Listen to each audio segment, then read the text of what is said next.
Over these next couple of days, we're going to be talking a lot about engagement and purpose.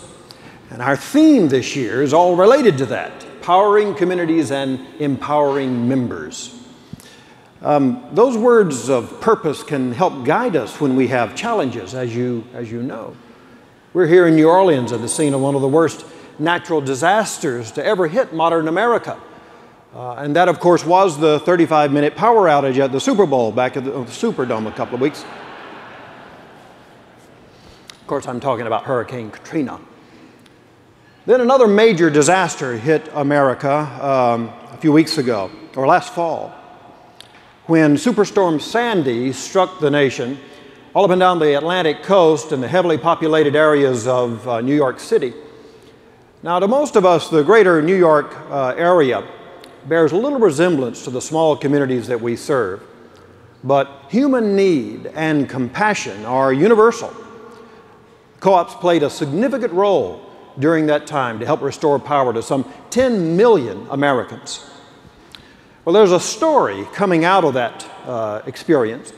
It involved a group of Arkansas linemen who demonstrated the power of purpose. And I'll tell you about that. A New Yorker named Richard Facenda and his wife had been living without electricity for about 10 days after the superstorm struck. And of course, you can imagine they were frustrated, and their patience was long since run out. And then two white trucks from North Arkansas Electric Cooperative rolled up in their Brookville, New York home, about 30 miles from Manhattan. We talked with Mr. Facenda by phone about that. Yes, this was the 10th day without power. A nor'easter that just settled in on our coast, and the trucks from North Arkansas Power Co-op arrived, and it was snowing. It was windy. The conditions were horrible outside. And I went outside just to see, where they were from. That's obviously when I found out they were from Arkansas. And from that point, just asked them if there's any hope of starting any work anytime soon. And one of the men told me that their plan was to finish working on my street that day, which I thought was extremely optimistic, but I was very grateful for them being there. Mr. Facenda used the word grateful, but he went on to say that there was something about those guys from Arkansas that was reassuring to him.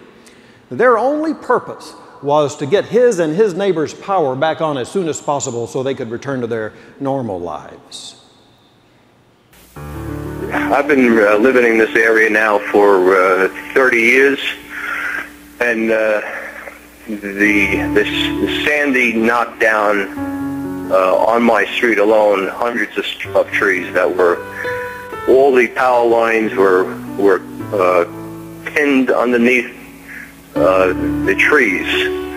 And that was one of the biggest problems that I saw the power company would have, was to free up all these power lines. And when I spoke to the supervisor for that four-man crew, he told me that they do it all, that they'll cut up the trees, that they'll reinstall all the utility poles in my street, that their linemen, they'll do the heavy primary work, and then they'll go house to house and make sure every house is powered up before they leave my block, which was the nicest thing I could possibly hear in my ears, because there was other crews from my local company that were there that they needed 4 different sets of crews to respond to take care of this job that these 4 men from Arkansas, who are now what I consider my friends, they were going to be handling that evening. Mr. Facenda is a retired New York City policeman. And so he says after 27 years of some pretty tough streets and 3 years of handling prisoners, he told us he trusts nobody. But when he opened his home to the guys from Arkansas, That's when he found out that they were sleeping in nearby firehouses with 70 other utility workers. So in his home at night, when they were telling each other about their lives, he got to know them. He got to know Chris Tomlinson and Gary Ferguson and Ben Leslie and Randy Smith. They told him about co-ops, and he told them about how tough it was on duty in those awful days after 9/11. So bad that he had not been back to the site in a decade. They told him about Arkansas. They said it'd be a shame to come all the way to New York City and be so close and not pay their respects at the World Trade Center Memorial. So at some point along the way, they decided when the job was finished that everybody would head into New York City.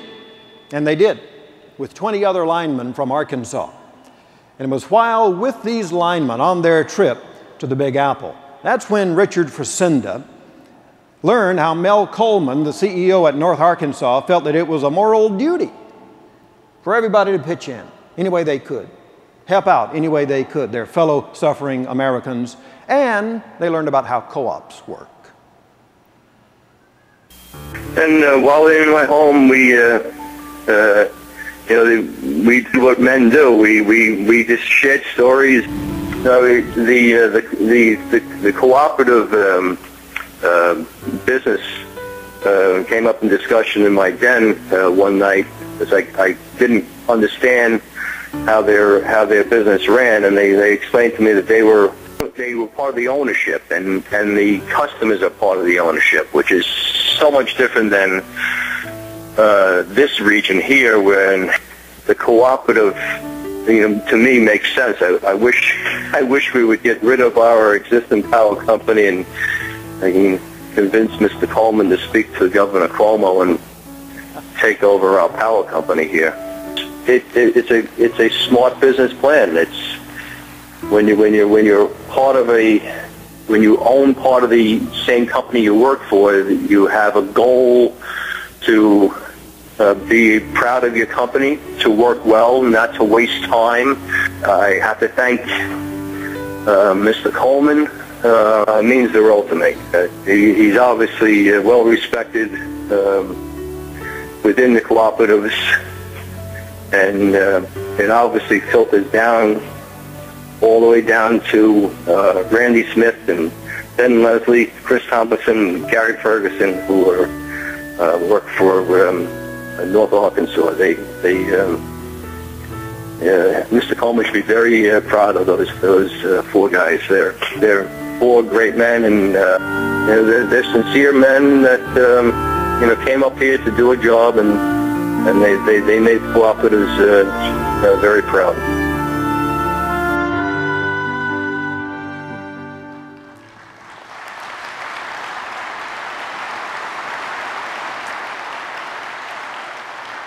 Now that story is what cooperative purpose looks like, wouldn't you say? When we aspire to our highest purpose, we have some great outcomes. It's co-ops traveling 1,300 miles to serve in an emergency in a large city environment. It's co-ops helping IOUs. It's forging relationships and spreading the word of the cooperative business model. There is a postscript to this story, however. Mr. Frisenda is planning a fishing trip and a barbecue reunion in Arkansas in June.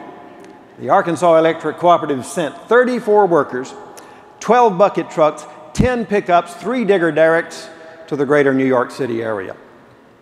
And of course, there was a lot of planning going on for all of this. You may not know that even our CEO, Glenn English, was making conference calls and having meetings with member co-ops and IOUs represented by the Edison Electric Institute, planning for this. They were planning on how to respond to what was a national emergency.